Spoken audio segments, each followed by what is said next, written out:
toppled controversial legislation that had imposed a contract on the workers and banned them from striking. That legislation was passed on November 3rd after an earlier strike notice from CUPE in an effort to keep them at work.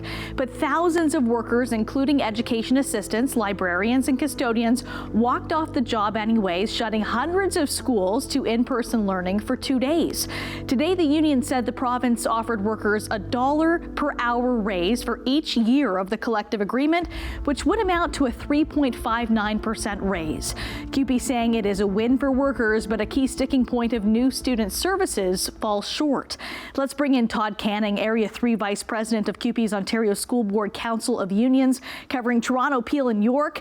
You've been at the bargaining table since October. Todd, Education Minister Stephen Lecce today called the notice to strike disappointing after they put forward multiple offers.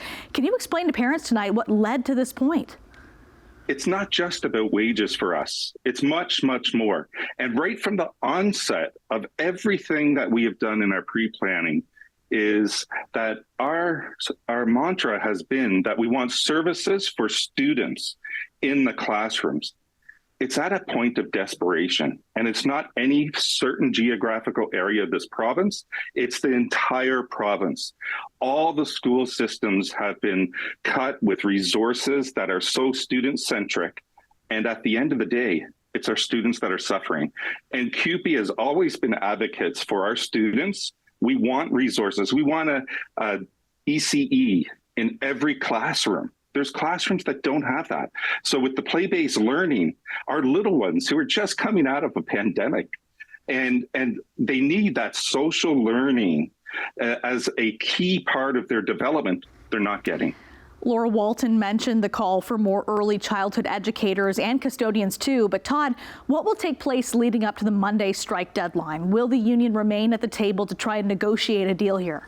We've never left. However, we need everybody to come to the table and join us.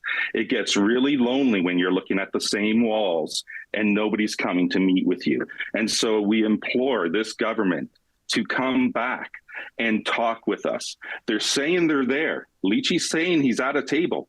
I'm not sure what table he's at. I haven't seen Lecce. I don't know. I've never seen him in person outside of just viewing him in the legislature. So that's the truth that's happening. And we're there. We're at the ready. We're committed. Yes, we're passionate for our members, our workers, but most importantly, it's the families and the students that we're fighting for. They've been so dedicated to all our causes, and they've had their own rallies downtown. They've done so much to advocate for their children, their students, which we share with them. And so we're supporting them, and we're not giving up. We're fighting for the needs of these classrooms. It's desperation times. But at the end of the day, we're advocating for all of our students' needs. And hopefully there will be a resolution before Monday. Thank you, Todd, for joining us.